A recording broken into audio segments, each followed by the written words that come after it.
আসসালামু আলাইকুম বন্ধু। শুক্রিয়া শুক্রিয়া, তুই তো পরীক্ষায় প্রথম হয়েছিস। আর এর থেকেও খুশির খবর হলো, হুজুরকে বলতে শুনেছি যে তোকে নাকি পাকিস্তানে পাঠাবে। আমাকে কিন্তু ভুলে যাস না। আমি বললাম, তুই এসব কি বলছিস? তুই কি পাগল হলি? শুভ বলল, আরে না, সত্য কথা। ওহ, আপনাদের তো আমাদের পরিচয় দেওয়া হয়নি। ও হলো আমার বন্ধু শুভ। আমি যে মাদ্রাসায় পড়ি সেই মাদ্রাসায় আমার আর শুভর পড়াশোনা শেষ। এই তো কিছুদিন আগেই আমাদের পরীক্ষা হলো। ওই পরীক্ষায় আমি প্রথম হওয়ার কারণে হুজুর আল্লামা জিহাদ সাহেব দামাত বারকাতুহুম আমাকে পাকিস্তানে পাঠানোর সিদ্ধান্ত নিয়েছেন। এই ব্যাপারটি আমার পরিবার জানতে পেরে অনেক খুশি হলো। এই কথা আমার এলাকায় ছড়িয়ে পড়ায় সবাই আমাকে দেখার জন্য মাদ্রাসায় আসতে লাগলো। আমি তাদের সাথে দেখা করলাম, সবাই আমাকে দোয়া করলো। কিছুদিন পর আমার ফ্লাইট ঠিক করা হলো 15ই মার্চ। তো আজ 15ই মার্চ, আজ চলে যাব এই মায়ার জন্মভূমি থেকে। কত স্মৃতি রয়ে যাবে এই দেশে, কত স্মৃতি রয়ে গেল মাদ্রাসার এই দেওয়ালের গায়ে, ভুলবো না কোনোদিন। আমি তো হয়ে গেলাম মাদ্রাসার কাছে ঋণী। তো আব্বু আম্মু ও মাদ্রাসার সবার কাছ থেকে বিদায় নিলাম ভিন্ন দেশের উদ্দেশ্যে। কিছু মুহূর্ত পর আমি পৌঁছে গেলাম পাকিস্তানের ইসলামাবাদ শহরে। সময়গুলো কত দ্রুত চলে গেল, মনে হচ্ছে আমি স্বপ্ন দেখছি, কিন্তু না, সবই বাস্তব। সময় কখন কাকে কোথায় নিয়ে যায় সেটা তকদিরে লেখা থাকে হয়তো, আর আমারও তকদিরে লেখা ছিল হয়তো। আমি বিমান এয়ারলাইন্সের পাশের এক হোটেলে আজ রাতে থাকার জন্য গেলাম। পরের দিন সকালে বিমান এয়ারলাইন্সের পাশে গিয়ে পাকিস্তানের সিম নিলাম।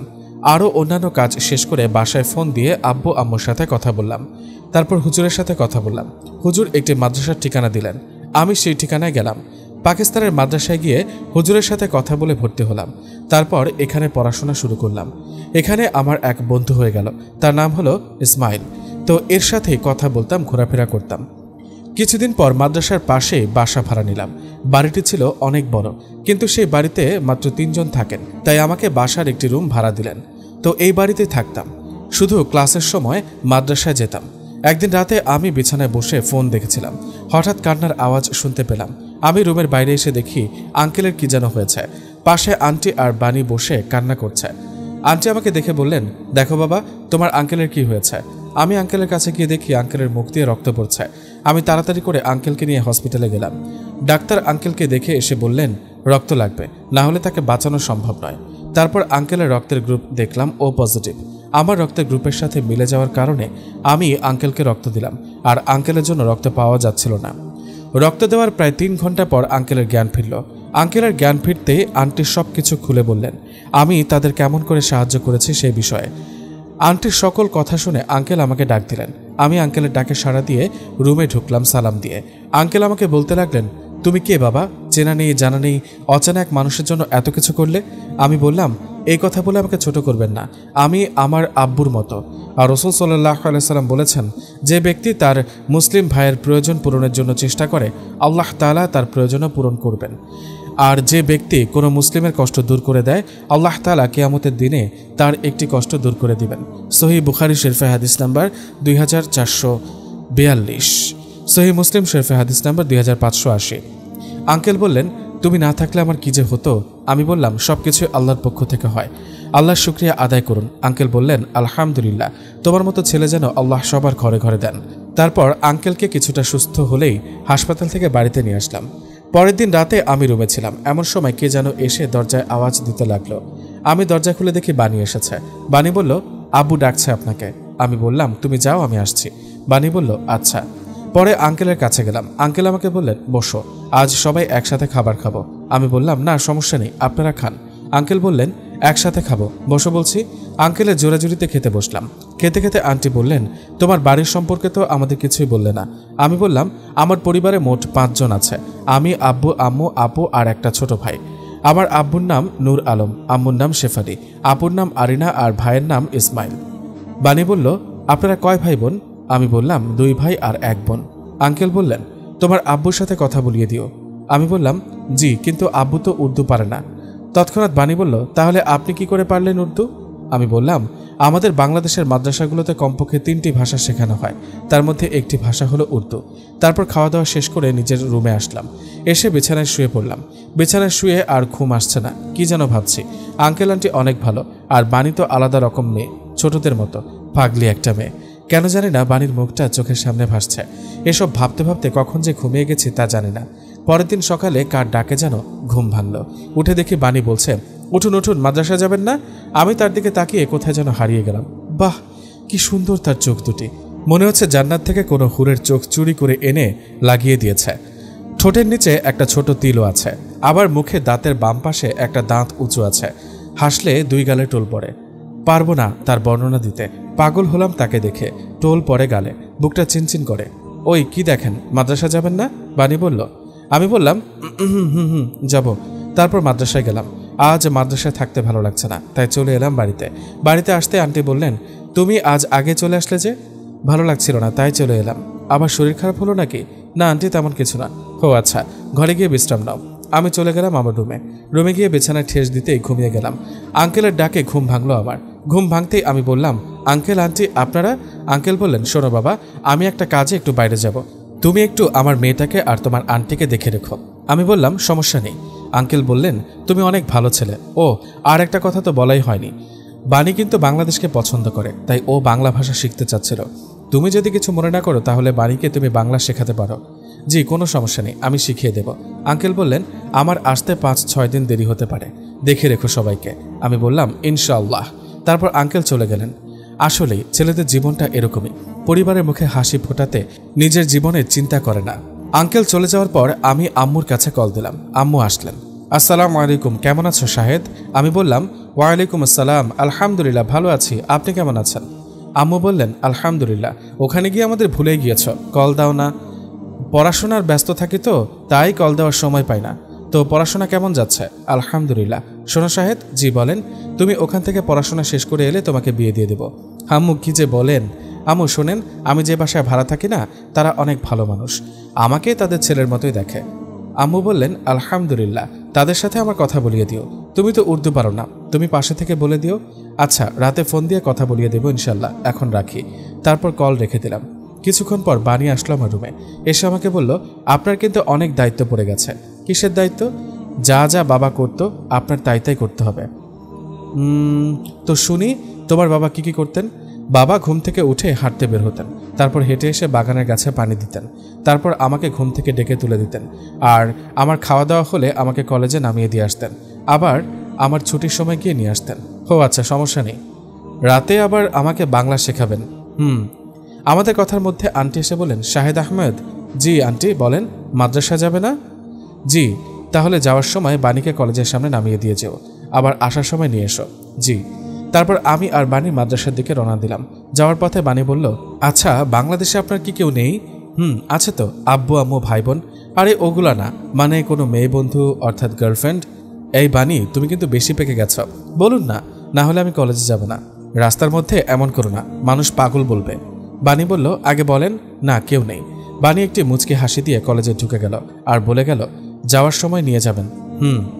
তাই বলে আমি মাদ্রাসায় চলে গেলাম। আবার মাদ্রাসা শেষ করে বাণীর কলেজের দিকে রওনা দিলাম। কলেজে গিয়ে দেখি বাণী আগে থেকে আমার জন্য অপেক্ষা করছে। আমি যেতেই বাণী বলল, এত দেরি কেন? আমি কিছু বললাম না। তারপর গাড়ি নিতে লাগলাম।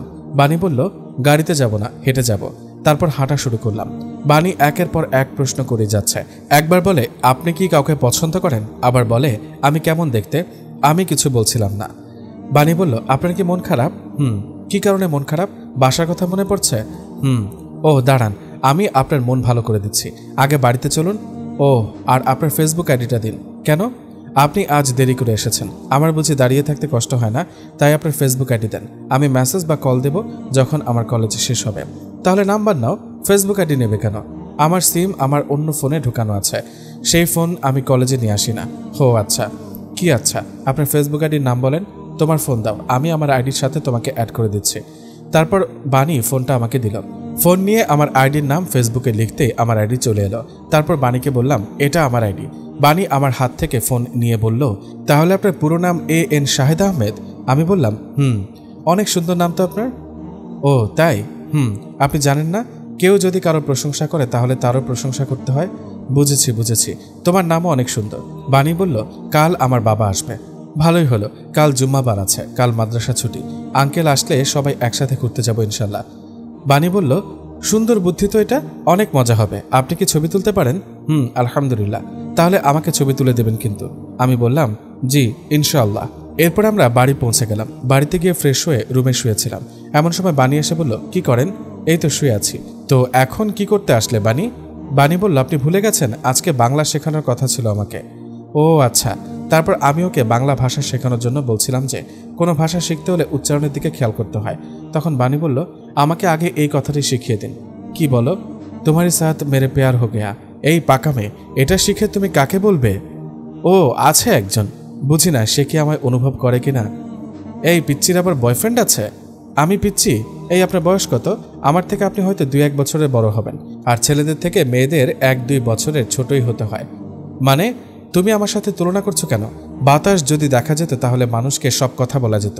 তুমি তো ভালোই কথা বলতে পারো, তাই? কি করছো তোমরা দুজন মিলে? আন্টি এসে বললেন। বানি বলল, আম্মু বাংলা শিখছি। আমি বললাম, আন্টি এখানে বসেন। তারপর আন্টি বিছানার ওপর বসলেন।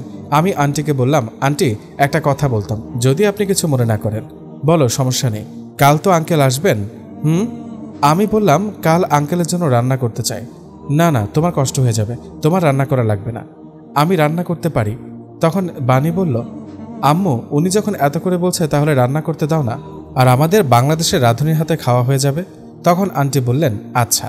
পরের দিন সকালে আমি আর আন্টি রান্না করতে লাগলাম। রান্না করলাম বাংলাদেশি কিছু খাবার। এখন শুধু রুটি বানাবো। এমন সময় বানি এসে বলল, আম্মু আজ কি রান্না করেছো? সারা বাড়ি গন্ধে ভরে গেছে। আমি বললাম, আমাকে তো কিছুই রান্না করতে দিচ্ছে না। আন্টির কথা শেষ না হতেই আমার ফোন বেজে উঠল। ফোন হাতে নিয়ে দেখি আম্মু কল দিয়েছে। আন্টি বললেন, শাহেদ আহমেদ, কে কল দিচ্ছে? আন্টি, আম্মু কল দিচ্ছে, দাও আমি কথা বলি। আন্টির হাতে ফোন দিলাম। আন্টি এদিক থেকে উর্দু বলেন আর ওদিক থেকে আম্মু বাংলা বলেন। কেউ কারো কথা বোঝে না। পরে আমি আন্টির উর্দু আম্মুর কাছে বাংলায় অনুবাদ করে দিলাম, আর আম্মুর বাংলা আন্টির কাছে উর্দুতে অনুবাদ করে দিলাম। তারপর ফোনে কথা শেষ করে আবার রান্নাঘরে গিয়ে রুটি বানানো শুরু করলাম। সে সময় রান্নাঘরে আমি, আন্টি আর বানি ছিল। বানি আমার পাশেই ছিল। আমার একটু কাজের কারণে বানিকে বললাম, তুমি একটু রান্না দেখো, আমি একটু বাইরে থেকে ঘুরে আসি। আচ্ছা যান। আমার কাজ শেষ করে এসে দেখি বানি অনেক মানচিত্র তৈরি করে ফেলেছে। কিছু মানচিত্র পড়ে গেছে, আবার কিছু মানচিত্র কাঁচা। আমি ওই ধরনের মানচিত্রওয়ালা রুটি দেখে হাসতে হাসতে শেষ। হাসতে হাসতে আমি বললাম, আন্টি আসেন, দেখেন বানি কি করেছে। তারপর আন্টি এসে বললেন, কি হয়েছে শাহেদ? দেখেন বানি কি করেছে। আমি ওকে রেখে একটু বাইরে গিয়েছিলাম, এসে দেখি মানচিত্র তৈরি করে ফেলেছে। এই দেখেন, এটা বাংলাদেশের মানচিত্র, এটা চীনের, আর এটা পাকিস্তানের। আন্টিকে মানচিত্রগুলো দেখাতে লাগলাম। এদিকে বানি তো রেগে লাল হয়ে গিয়েছে। বানি রাগ করে ওর রুমে গিয়ে দরজা লাগিয়ে দিল। আমি আর আন্টি রান্না শেষ করে বানির রুমের দরজার সামনে গিয়ে অনেক ডাকলাম, কিন্তু ওর একই কথা, যে আমাকে রাগিয়েছে তাকে আমার থেকে মাফ চাইতে হবে। আন্টি বললেন, তুই পাগল? শাহেদ আমাদের মেহমান, মেহমানের সাথে এমন ব্যবহার কেউ করে? সেটা আমি জানি না, সে মেহমান হোক বা তোমার জামাই হোক, আমার কাছে ভুল করেছে, আমার থেকে মাফ চাইতে হবে।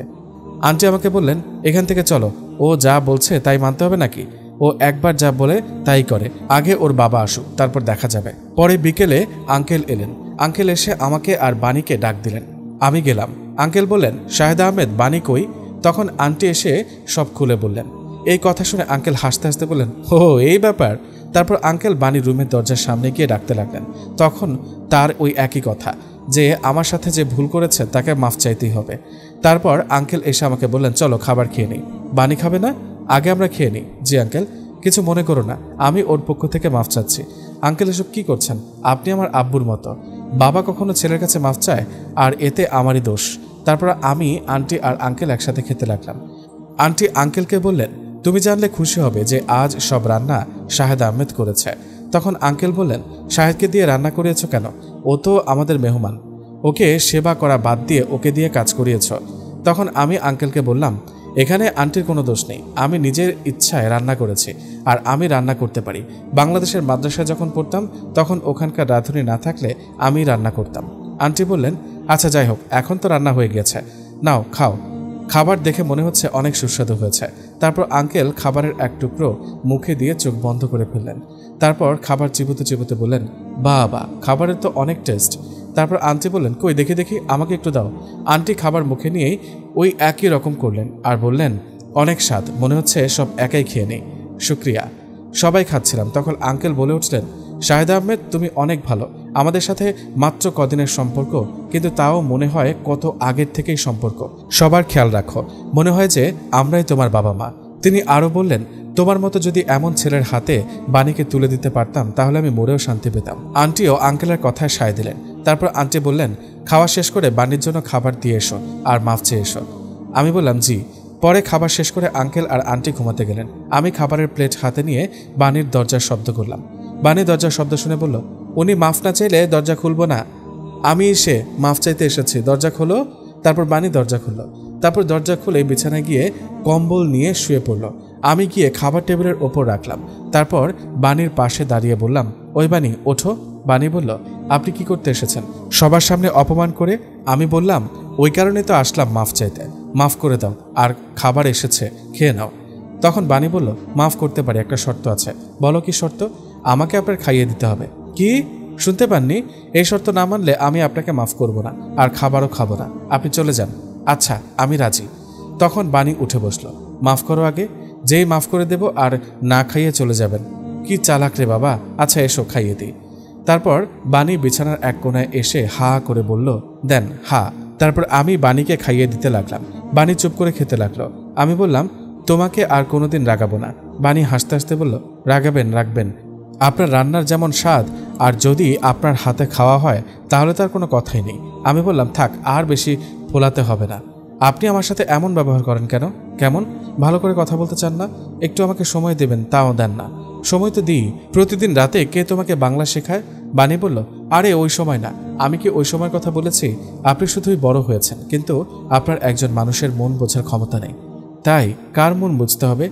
ওই এক বাংলাদেশি পাগলের, পাকিস্তানের বউয়ের মন বুঝতে হবে। মানে? সবটুকু বলে দিলাম, তাও নাকি বোঝেন না তিনি। হায় রে পাগল, আমি আপনাকে ভালোবাসি। শোনো বাণী, তুমি আমাকে ভালোবাসো, তাই না? তুমি যে আমাকে ভালোবাসো এই কথা যদিও আঙ্কেল আন্টি জানতে পারে তাহলে আমাকে বাড়ি থেকে বের করে দিবে। তুমি কি চাও আমাকে বাড়ি থেকে বের করে দিতে? না না। কথা বলতে বলতে বাড়ি চলে আসলাম। পরের দিন সকালে আন্টি আমার রুমে এসে বললেন, আজও বাণীকে কলেজে নামিয়ে দিও তো। শাহেদ আহমেদ? জি। মনে মনে তো মহা খুশি আমি। পরে বাণী আর আমি মাদ্রাসার দিকে রওনা দিলাম। যেতে যেতে বাণী বলল, আচ্ছা আপনার কি কি পছন্দ? যেমন কি রং, কোন জায়গা, কেমন মানুষ, কেমন পরিবেশ? আমি বললাম, আমার রঙের ভেতরে কালো রং পছন্দ। আর কেমন মানুষ পছন্দ, এটা আবার কেমন প্রশ্ন? মানে আপনি আপনার জীবনসঙ্গী হিসেবে কেমন মানুষ চান? তোমার মতো। বাণী দেখে মুখ লুকিয়ে হাসছে। আমি বললাম, ওই বাণী নামে একটা মেয়ে। আর কেমন পরিবেশ? আকাশে চাঁদ থাকবে, পাশে থাকবে তিনি, তাকে আমি রাখবো বুকের মাঝে, ছাড়বো না কোনোদিনই। তখন বাণী বলল, আপনি দেখি কবি? না তেমন কিছু না। বাংলা তুমি তো শিখে গেছো অনেকটাই, তাই না? অনেক। কাল রাতে আপনার আইডিতে ঢুকেছিলাম। শুক্রিয়া। তো কি দেখেছো? আপনার ছন্দগুলো আমার কাছে পড়তে অনেক ভালো লাগলো। আর আপনার একটি ছন্দ পড়ে আমি একটা শিক্ষা পেয়েছি। আমি বললাম, কোনটা? আর কি শিক্ষা পেয়েছো? বাণী বলল, বাবার কষ্ট দেখে মনটা ভেঙে চুরমার। বাবার জন্য করতে পারি না কিছু, মনটা করে হাহাকার। আজ মনে হচ্ছে চিল্লায়ে বলি, আমি ব্যর্থ। বাবার চোখে পানি আসতে দেব না, এটাই আমার স্বপ্ন।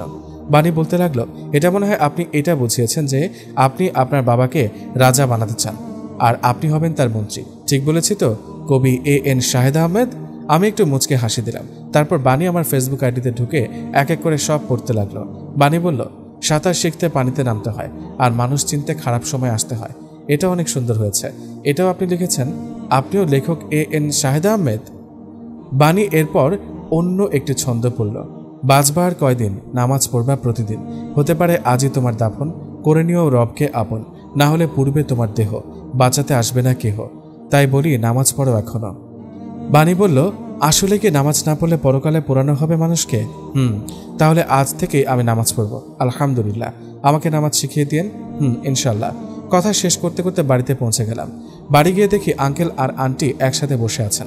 আমি বললাম, আসসালামু আলাইকুম। আঙ্কেল আন্টি সালামের উত্তর নিলেন। ওয়ালাইকুম আসসালাম। আন্টি বললেন, তোমরা আসছো, যাও ফ্রেশ হয়ে এসে নাস্তা করো। আমি আর বাণী ফ্রেশ হতে চলে গেলাম। ফ্রেশ হয়ে এসে দেখি আঙ্কেল আন্টিকে কি যেন বলছেন। ভালো করে শুনে দেখি আঙ্কেল বলছেন, যদি শাহেদ আহমেদ আর বাণীর বিয়ে হয় তাহলে কেমন হয়? আন্টি বললেন, আমিও এটাই ভাবছি। ছেলে দেখতে শুনতে আর কথাবার্তা ব্যবহার খুবই সুন্দর। আর ওর আম্মুর সঙ্গে কথা বললাম সেদিন। ওর আম্মুর কথাবার্তা শুনে মনে হলো ওর পরিবারের সবাই ভালো। কিন্তু যদি শাহেদ আহমেদ এই বিয়েতে রাজি না হয় তাহলে? আঙ্কেল বললেন, শাহেদকে বলে দেখি কি বলে। পরে আঙ্কেল আমাকে ডাক দিলেন। আমি আঙ্কেলের ডাকে সাড়া দিয়ে আঙ্কেলের কাছে গেলাম। আঙ্কেল বললেন, কিছু মনে না করলে একটা কথা বলতাম। বলেন, সমস্যা নেই। বাণী কেমন দেখতে? তোমার ওকে পছন্দ হয় কিংবা ভালো লাগে? আমি এই কথা শুনে মাথা নিচু করে মুচকে হাসি দিতে লাগলাম। আন্টি বললেন, হাসি দেখে বোঝা যায় রাজি। আঙ্কেল বললেন, শাহেদ তুমি কি রাজি আছো? আমি মাথা নেড়ে সম্মতি জানালাম। আঙ্কেল আর আন্টি বললেন, আলহামদুলিল্লাহ। আন্টি বললেন, যাও বাজারে গিয়ে মিষ্টি নিয়ে এসো। তোমার মা বাবা কি রাজি হবেন? আমি বললাম, কথা বলে দেখেন কি বলে। কল দাও তোমার আম্মুর কাছে। আমি কল দিলাম। আম্মু কল ধরতেই আম্মু আর আন্টি কথা বলা শুরু করলেন। আমি আম্মুর কথা আন্টির কাছে উর্দুতে বলে দিচ্ছি, আর আন্টির কথা আম্মুর কাছে বাংলায় বলে দিচ্ছি। তো আজকের মতো কোনোদিন আমি এত লজ্জা পাইনি। মনে হচ্ছে আমার নিজের বিয়ে আমি নিজেই ঠিক করছি। তো আন্টি আম্মুকে আমার বিয়ের ব্যাপারে সব খুলে বললেন। আম্মু তা শুনে বললেন, আমিও এমনটাই চেয়েছিলাম, 1 বছর পরে বিয়ে দেব। তো আলহামদুলিল্লাহ ওরা যখন রাজি, তাহলে এই ঈদের ছুটিতে বিয়ে দেওয়া যায়। আন্টি বললেন, জি আলহামদুলিল্লাহ। আম্মু বললেন, তারপরও শাহেদের আব্বুকে বলি, দেখি কি বলে। শাহেদের আব্বুর সাথে কথা বলে রাতে ফোন দিয়ে জানাবো। তাহলে এখন রাখি আপা, আল্লাহ হাফেজ। তারপর ফোন রেখে দিলেন। আমি যখন ফোন পকেটে রাখতে যাব তখনই দরজার দিকে তাকিয়ে দেখি যে কে যেন পর্দার আড়ালে পেছনে দাঁড়িয়ে আছে।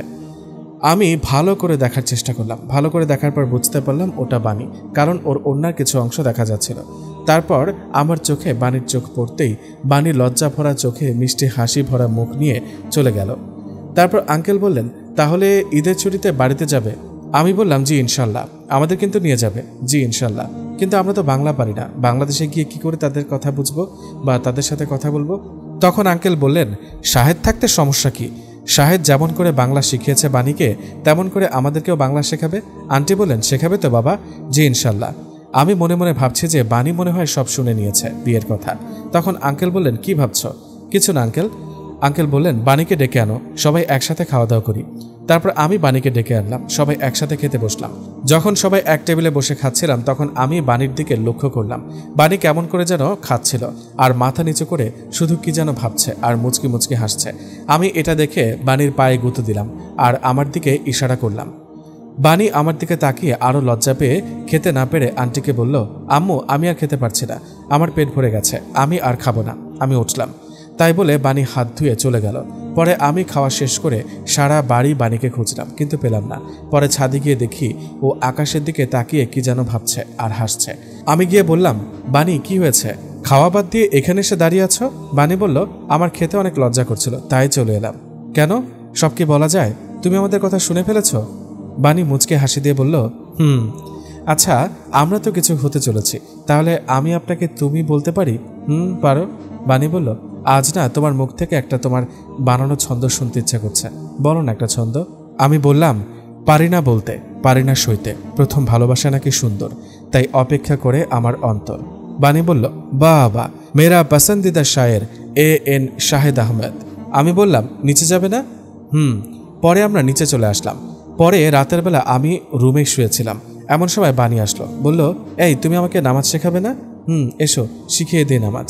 তারপর আমি বাণীকে নামাজ শেখাতে লাগলাম।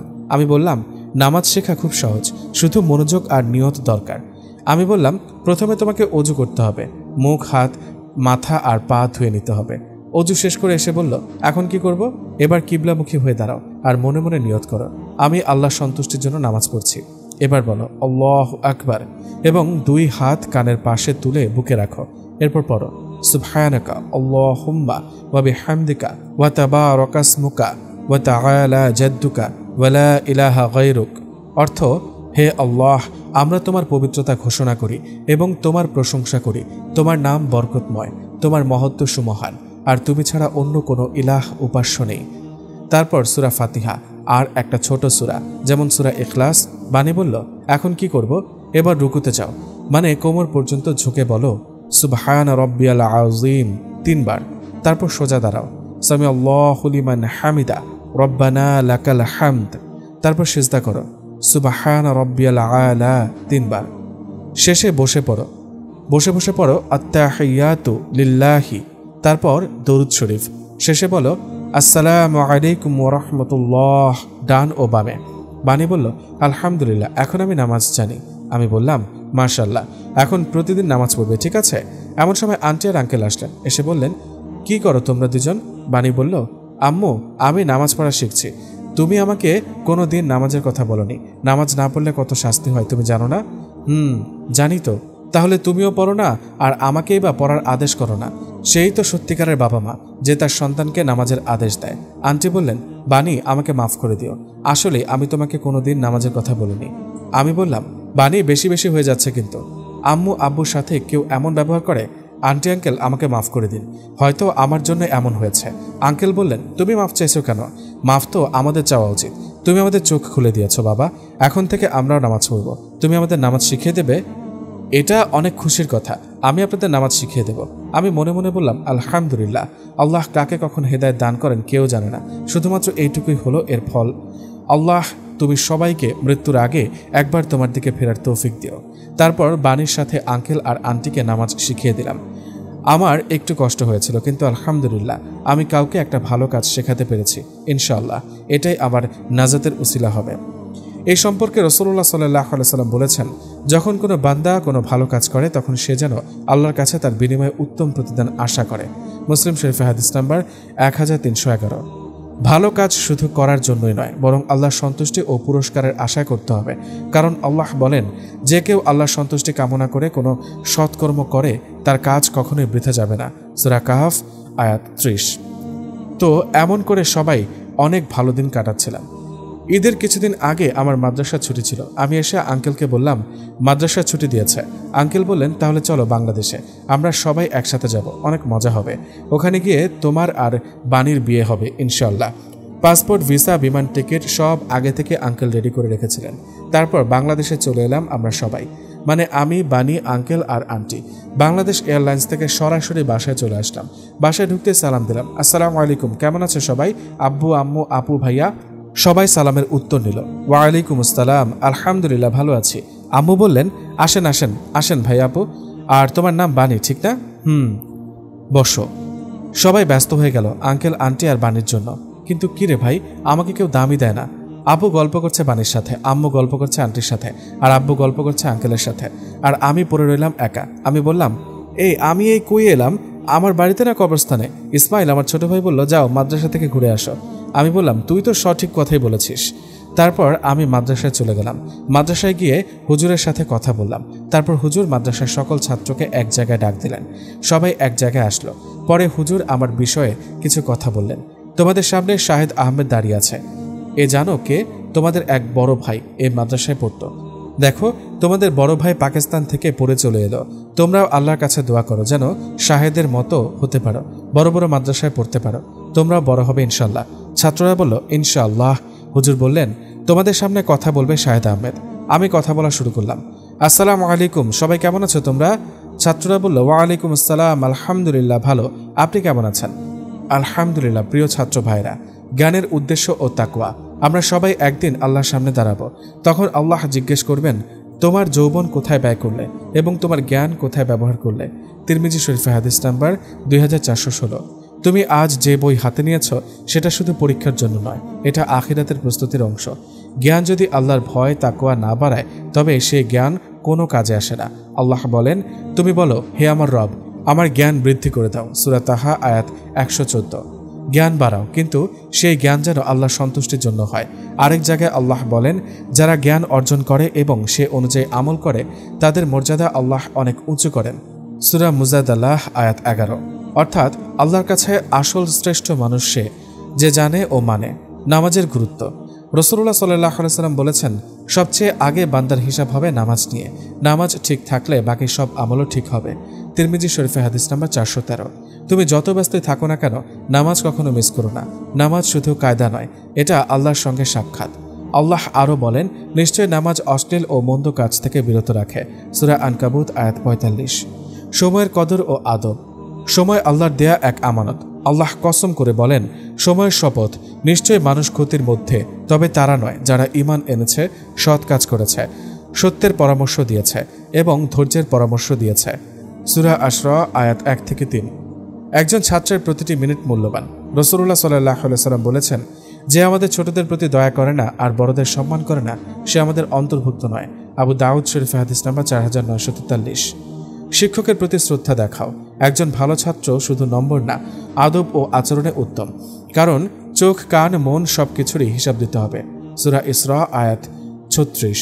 রাসূলুল্লাহ সাল্লাল্লাহু আলাইহি সাল্লাম বলেছেন, যে ব্যক্তি অন্যকে ভালো কাজের দিকে আহ্বান করে সে তার আমলের সমান সওয়াব পাবে।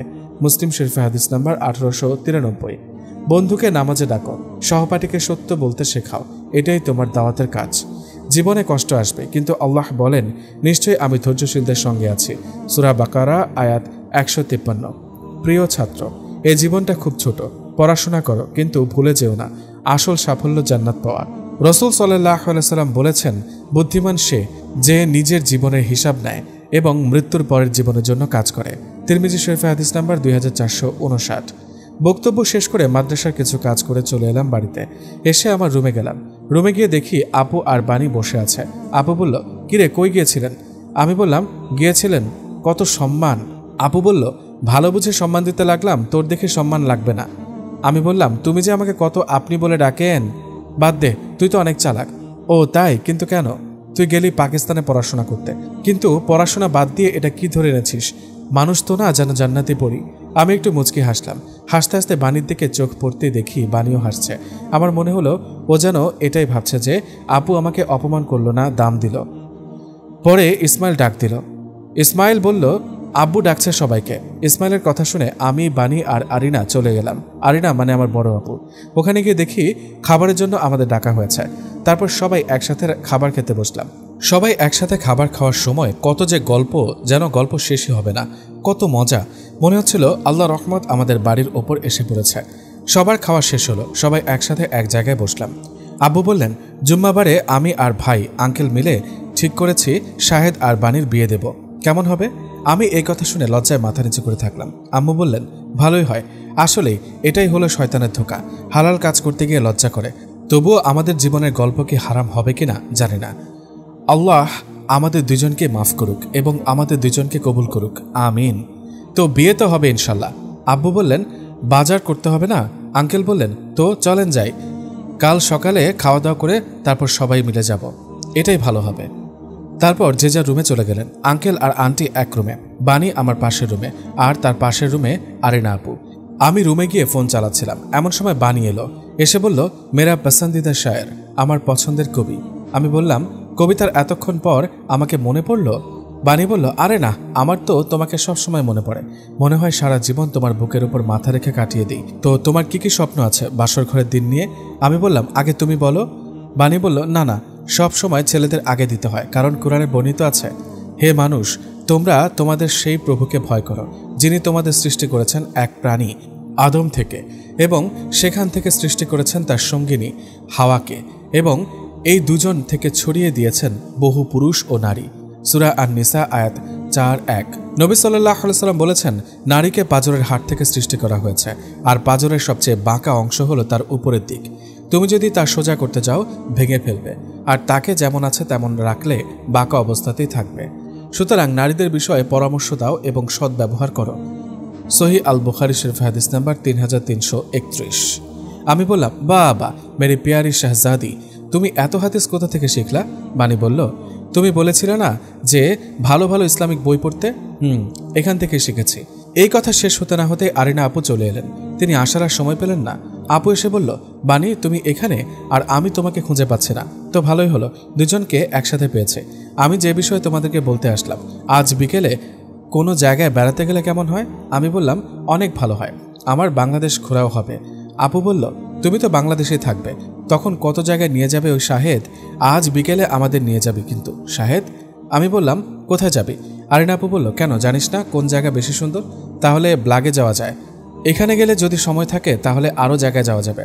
আচ্ছা দেখা যাবে, কিন্তু ঘুরতে গিয়ে যা খরচ হবে সব তুই দিবি। আরিনা আপু বলল, আমি দেবো কেন? তুই আমার একমাত্র ভাই না? তুইও তো আমার একমাত্র বোন, আর আমি তোর একমাত্র ভাই হলাম কি করে? তাহলে ইসমাইলকে? ইসমাইলও তো ভাই, তাই না? আরিনা আপু বলল, তখন আমাদের দুজনের কথা শুনে আম্মু চলে এলেন। আম্মু বলল, তোরা আবার শুরু করেছিস? তোরা কোনোদিন কি ভালো হবি না নাকি? আমি বললাম, এর আগে আমি ওকে ঘুরতে নিয়ে গিয়েছিলাম, ও গিয়ে বলে ফুচকা খাবে, তেঁতুলের আচার খাবে। আম্মু বলল, তো কি হয়েছে? খাবে, খাওয়ার জন্য আমার টাকা দিতে হবে কেন? ও তাহলে এই ব্যাপার, তোর আব্বুর কাছ থেকে নিয়ে যা। আমি পারবো না। কেন? ছেলেরা বাবার কাছ থেকে টাকা চেতেও পারে না, কারণ ছেলেরা জানে টাকা আয় করতে কত কষ্ট করা লাগে, আর ছেলেরা তার বাবাকে বলতে না পারলেও অনেক ভালোবাসে। তখন বাণী আমার পক্ষ নিয়ে আম্মুকে বলল, হ্যাঁ আন্টি, উনি তার বাবাকে অনেক ভালোবাসেন। উনি তার বাবাকে নিয়ে একটি ছন্দ লিখেছেন, বাবার কষ্ট দেখে মনটা ভেঙে চুরমার, বাবার জন্য করতে পারি না কিছু, মনটা করে হাহাকার। আজ মনে হচ্ছে চিল্লিয়ে বলি আমি ব্যর্থ। বাবার চোখে পানি আসতে দেব না, এটাই আমার স্বপ্ন। আর আপনাকেও অনেক ভালোবাসেন। তখন আপু বলল, তুই লিখতি তা জানতাম, কিন্তু তুই যে কবি হয়ে গিয়েছিস তা জানতাম না। এই কথা শুনে সবাই একটু মুচকি হাসলো। তারপর আম্মু বলল, আচ্ছা সমস্যা নেই, আমি টাকা দিচ্ছি, ওদের তুমি নিয়ে যাও, আর যা খেতে চাই তাই খাওয়াবে। আমি বললাম, জি আম্মু, আপনি যা যা বলেন। তারপর যে যার মতো কাজে চলে গেল। পরে বিকেলবেলা আমি বেড়াতে যাওয়ার জন্য রেডি হয়ে বসে আছি, কিন্তু তাদের সময়ই হয়নি মনে হয়। আমি ডাক দিলাম, ওই মেরে বিগ আপু, মানে আমার বড় আপু, ইধার আও, এদিকে এসো। আরিনা আপু বলল, একটু দাঁড়ান, আর কিছুক্ষণ। আমি বললাম, যখন দরকার হয় তখন কত সম্মান, আপনি, তুমি, ভাইয়া। আপু বলল, কিছু বলছেন? আমি বললাম, আপনার প্রশংসা করছিলাম। তারপর আপু আর বানি আসলো আমার রুমে। সত্যি বলতে মনে হচ্ছে আমি বানিকে দেখে আবার ক্রাশ খেলাম, কারণ বানি বোরকা, হাত মোজা, পা মোজা পড়েছে, শুধু তার চোখ বের হয়ে আছে। তার চোখ দুটো কত যে মায়াবী, যতবার দেখি ততবারই মায়ায় পড়ে যায়। আপু বলল, কিরে, কি ভাবছিস, যাবি না? কই হারিয়ে গেলি? আপুর ডাকে আমার মনোযোগ ফিরল। আপু বলল, চলেন। আমি বললাম, চলেন। বাইক নেবেন না গাড়ি? গাড়ি। গাড়ি নিয়ে চলে গেলাম নদীর তীরে। সেখানে গিয়ে কিছুক্ষণ সময় কাটালাম। জানি না আরিনা আপু আর বানি কোথায় ঘুরছে। আমি ওদের খুঁজতে লাগলাম। দেখি এক ফুচকার দোকানে। আমি গিয়ে বললাম, বানি ফুচকা খাবে না, তুই খেলে খা। আরিনা ফুচকা খেলো। তারপর একটা রেস্টুরেন্টে গেলাম। রেস্টুরেন্টে গিয়ে এক পুরনো বন্ধুর সাথে দেখা হলো। তার নাম নোমান। নোমান বলল, আসসালামু আলাইকুম, কেমন আছিস এন বস? আমি বললাম, ওয়ালাইকুম আসসালাম, আলহামদুলিল্লাহ, শুক্রিয়া, তুই কেমন আছিস? এই তো আলহামদুলিল্লাহ। তোর এখনো এই নাম মনে আছে? নোমান বলল, মনে থাকবে না কেন, তুই তো আমাদের মাদ্রাসার সিংহ ছিলি। হুজুর বা ছাত্র ইসলামের কোনো বাহিরের কাজ মানে ভুল হলেই ভুল। কেউ হুজুরকে ভয় না পেলেও তোকে দেখে ভয় পেত, মনে আছে? তোকে মাদ্রাসার সমস্ত দায়িত্ব দেওয়া হয়েছিল, তোকে মাদ্রাসা মুফতি বানিয়েছিল। কোনো অন্যায় হলে হুজুরে বিচার না করেও তুই বিচার করতিস। একটু খাবার খারাপ হলে তুই সেটা উপরে জানিয়ে এই বিষয় নিয়ে ঘাটাঘাটি করতিস। পরে খাবার ভালো হয়ে যেত। আর তোর রান্নার যে স্বাদ, সত্যি কথা বলতে আমি আজ পর্যন্ত আমার বউয়ের হাতেও এমন স্বাদ পাইনি। আমি বললাম, এবার স্মৃতির পাতা উল্টানো অফ কর, তুই এখানে কি করছিস আগে তাই বল। এটা আমারই রেস্টুরেন্ট। আলহামদুলিল্লাহ, তুই তো ভালোই ব্যবসা করছিস। ব্যবসা কেমন চলে? আলহামদুলিল্লাহ, ভালোই চলে। কতদিন ধরে এই ব্যবসা করছিস? যখন মাদ্রাসা থেকে চলে এসেছি তারপর থেকে আস্তে আস্তে এটা করেছি, আমার আব্বু আর আমি মিলে। আচ্ছা, আমার আপু এসেছে, তোমাদের এখানে ভালো খাবার আছে কি? ভালো খাবারের মধ্যে বিরিয়ানি আছে, তাহলে 1 প্লেট বিরিয়ানি আর 2টা পার্সেল করে দে, আর 3টা স্পিড ক্যান দে। নোমান বলল, আচ্ছা দিচ্ছি। তুই যে ছাত্র জীবনে লেখালেখি করতি, এখনো কি করিস? ওই মাঝে মাঝে। তারপর খাবারের প্লেট নিয়ে আরিনার সামনে দিলাম, আর একটা স্পিড ক্যান দিলাম। আরিনা আপু বলল, একটা প্লেট কেন, তুই আর বানি খাবি না? আমি বললাম, বানি মানুষের সামনে খায় না। ও, এই আইন তোর না বানির? আমার, কারণ আল্লাহর ইচ্ছায় বানি আর কিছুদিন পরে আমার স্ত্রী হবে। তার আগে থেকে পর্দা, নামাজ, আরও ইসলামের বিভিন্ন বিষয়ে তাগিদ দিচ্ছি। তুই এখন বলতে পারিস, এখনই এত কেয়ার? তাহলে আমি বলবো, হ্যাঁ, আর তোকেও কেয়ার করতাম যদি তোর বিয়ে না হতো। কারণ বিয়ের পরে কোনো মেয়ের দায়িত্ব তার পরিবারের আর থাকে না, তার স্বামীর দায়িত্ব হয়ে যায়। আরিনা আপু বলল, তাহলে আমিও এখানে খাবো না। তাই বলে তিনি উঠে রেস্টুরেন্ট থেকে বের হয়ে চলে আসলেন। পরে আমি আরিনা আপুর খাবারও পার্সেল নিলাম। নোমানের সাথে কিছু কথা বলে আমি আর বানি রেস্টুরেন্ট থেকে বের হলাম। রেস্টুরেন্ট থেকে বের হয়ে দেখে আরিনা আপু মন খারাপ করে রেস্টুরেন্টের বাইরে এক বসার স্থানে বসে আছে। আমি গিয়ে বললাম, চলেন আপু যান। তারপর আরিনা আপু ওখান থেকে উঠে হাঁটা শুরু করলো। আমি আরিনা আপুকে রাগানোর জন্য বললাম, বানি শোনো, যে মানুষ বেড়াতে আসার জন্য আমার পায়ে ধরে, বেড়াতে এসে কত উল্টাপাল্টা, কত দুষ্টুমি করে, সে আজ চুপ হয়ে আছে কেন জানো? কারণ ও এখনও তেঁতুলের আচার খায়নি। তাই আপু যান, আচার খাবেন? আরিনা আপু বলল, না, তাড়াতাড়ি চলেন, ভালো লাগছে না। তারপর গাড়িতে উঠলাম। গাড়িতে উঠে আরিনা আপু কোনো কথা বলছে না। পরে বাড়িতে এলাম। বাড়ি এসে নামাজ পড়ার উদ্দেশ্যে মসজিদের দিকে রওনা হলাম। মসজিদে গিয়ে আমি নামাজ পড়ালাম। নামাজ পড়ে বাড়ির পাশে এক বড় ভাইয়ের সঙ্গে দেখা। আমি বললাম, আসসালামু আলাইকুম, কেমন আছেন? ওয়ালাইকুম আসসালাম। শুভ ভাই বললেন, আলহামদুলিল্লাহ, তুই কেমন আছিস? আলহামদুলিল্লাহ, ভালো, শুক্রিয়া। শুভ ভাই বললেন, তাহলে থাক, আব্বু অনেক অসুস্থ, আব্বুকে নিয়ে হাসপাতালে যাব। আমি বললাম, তাহলে যাও, হাসপাতালে তোমার আব্বুকে নিয়ে যাও। আর এর আগে যে বেড়াতে গিয়েছিলাম ওই ভিডিও আর ছবিগুলো দিও, এডিট করে দিব না। শুভ ভাই বললেন, আচ্ছা। তাই বলে শুভ ভাইয়া চলে গেল। আপনারা কি ভাবছেন, এটা আবার কে? হ্যাঁ, আপনাকেই বলছি। যে গল্পটি শুনছেন, শুভ হলো আমার বেস্ট ফ্রেন্ড বা বড় ভাই। শুভকে আমার সব থেকে ভালো বন্ধু ও বড় ভাই হিসেবে আমি দেখি। আমার কোনো সমস্যা হলে শুভ ভাই আমাকে সান্ত্বনা দেন, সাহায্য করেন। আর শুভর কোনো সমস্যা হলে আমি সাহায্য করার চেষ্টা করি। আপনাদের শুভর পরিচয় দিতে দিতেই তো বাড়ি পৌঁছে গেলাম। বাড়ি গিয়ে আমি আমার রুমে গেলাম। রুমে গিয়ে যে খাবারগুলো বেড়াতে গিয়ে নিয়ে এসেছিলাম সেসব খাবারের দিকে চোখ পড়ল। আমি খাবারগুলো সুন্দর করে প্লেটে বেড়ে আরিনা আপু আর বাণীকে ডাকতে লাগলাম। সবার প্রথমে বাণীর রুমে গেলাম। রুমের দরজায় সালাম দিলাম। সালামের উত্তর আসলো না, তাই দরজার পর্দা সরিয়ে দেখার চেষ্টা করলাম, যদিও এই কাজটি ইসলামের পক্ষে নয়। এই সম্পর্কে আল্লাহ তাআলা বলেন, হে মুমিনগণ, তোমরা নিজেদের ঘর ছাড়া অন্য ঘরে প্রবেশ করো না যতক্ষণ না অনুমতি নাও এবং তাদের সালাম দাও। এটা তোমাদের জন্য উত্তম, যাতে তোমরা স্মরণে রাখো। সূরা আন-নূর আয়াত ২৭। তাও আমি দরজার পর্দা সরিয়ে দেখার চেষ্টা করলাম, দেখি বাণী নামাজ পড়ছে। তাই আমি বাণীকে উদ্দেশ্য করে বললাম, নামাজ শেষ করে আমার রুমে এসো। পরে আরিনা আপুর রুমে গেলাম। গিয়ে দেখি আরিনা আপু বিছানার এক কোনায় বসে মন খারাপ করে মাথা নিচু করে বসে আছে। আমি বললাম, আসসালামু আলাইকুম আপু, আমাকে মাফ করে দিও, তোমাকে অনেক কথা শুনিয়েছি, আমাকে মাফ করে দিও। আরে এই কথা শুনে আপু দৌড়ে এসে আমাকে জড়িয়ে ধরল আর বলতে লাগলো, ভাই তুই আমাকে মাফ করে দে, আমি বুঝতে পারিনি যে পর্দার এত গুরুত্ব। আসলে পর্দা করা মেয়েদের জন্য দরকার, আমাকে মাফ করে দে, আমি আজ থেকেই পর্দা করব। আমি বললাম, তুমি তো পর্দা করো, কিন্তু পর্দার বিষয়ে আরও তোমার খেয়াল রাখতে হবে, কারণ এই সম্পর্কে আল্লাহ কোরআনের মধ্যে বলেছেন, আর মুমিন নারীদেরকে বলো তারা যেন দৃষ্টি নিচু রাখে, লজ্জাস্থান রক্ষা করে এবং নিজেদের সৌন্দর্য প্রকাশ না করে, যা স্বাভাবিকভাবে প্রকাশ পায় তাছাড়া। তারা যেন ওড়না খিমার দিয়ে বুক ঢেকে রাখে। সূরা আন-নূর আয়াত ৩১। আল্লাহ কোরআনের আরেকটি জায়গায় বলেন, হে নবী, আপনি আপনার স্ত্রীগণ, কন্যাগণ এবং মুমিন নারীদেরকে বলুন তারা যেন নিজেদের চাদর বা জিলবাব নিজেদের ওপর টেনে নেয়, এতে তাদেরকে চেনা যাবে এবং কষ্ট দেওয়া হবে না। সূরা আল আহজাব আয়াত ৫৯। আর নবীজি সাল্লাল্লাহু আলাইহি সাল্লাম হাদিসের মধ্যে বলেন, নারী হলো পর্দার বিষয়, যখন সে বাইরে বের হয় শয়তান তাকে আকৃষ্ট করার চেষ্টা করে। তিরমিজি শরীফের হাদিস নাম্বার ১১৭৩। তাই বলি, আমার কাছে না মাফ চেয়ে আল্লাহর কাছে মাফ চাও। আসলে হেদায়েত পাওয়ার পেছনে অনেক বড় গল্প থাকা লাগে না। আল্লাহ যাকে হেদায়েত দেন এক লাইন গল্পতে হেদায়েত পেয়ে যায়। এ কারণে আমাদের সবসময় আল্লাহর কাছে দোয়া করা উচিত, হে আল্লাহ আমাদের সবাইকে হেদায়েত দান করুন, আমিন। আমি আপুকে বললাম, চলেন খাবেন। আপু বলল, না আমি খাবো না। চলেন, না হলে কিন্তু আমি তোমাকে মাফ করব না। আপু চোখ মুছতে মুছতে বলল, চলো খাবো, এসো আমার রুমে। আমি আর আপু আমার রুমে গেলাম। কিছুক্ষণ পরে বাণী আমার রুমে এলো। বললাম, বসো, নাও প্লেট, খাও এগুলো, বেড়াতে গিয়ে এগুলো তোমাদের জন্য নিয়ে এসেছি। খাবারের সময় আমি মজার মজার গল্প করতে লাগলাম, যেন আরিনা আপুর মন ভালো হয়ে যায়। আমার পরিকল্পনা ঠিক হলো। কিছুক্ষণের মধ্যে আপুর মন ভালো হয়ে গেল। আমার বিরিয়ানি সবার আগে শেষ হয়ে গেল। আমার বিরিয়ানি শেষ হতে আপুর প্লেটে হামলা করলাম। আপু বলল, এবার মারবো কিন্তু। আমি বললাম, দুজন মিলে খেলে কি হয়? আপু বলল, তুই এত পেটুক কেন? তুই কেবল এক প্লেট শেষ করলি, আবার আমারটা খাচ্ছিস? তাই বলে মারতে লাগলো। আসলেই ভাই বোনের সম্পর্কটা পৃথিবীর সবচেয়ে মিষ্টি সম্পর্ক। এখানে থাকে না কোনো স্বার্থ, থাকে শুধু ভালোবাসা আর খুনসুটি। একজন কাঁদলে আরেকজনের মন ভেঙে যায়, একজন হাসলে মনে হয় আলহামদুলিল্লাহ ও ঠিক আছে। ভাই যখন রাগ করে চুপ থাকে বোনের মনটা ভারী হয়ে যায়, আর বোন কাঁদলে ভাইয়ের বুকটা জ্বলে যায়। এই অনুভূতি শুধু ভাই বোনেরাই বোঝে। আর হ্যাঁ, ভাই বোন হলো দুনিয়ার সবচেয়ে বড় পেটুক জুটি। একজন খেতে বসলে আরেকজনের ক্ষুধা লাগে। বোনের প্লেটের খাবার ভাইয়ের কাছে সবচেয়ে টেস্টি, আর ভাইয়ের হাতে থাকা ড্রিঙ্কস বোনের প্রিয়।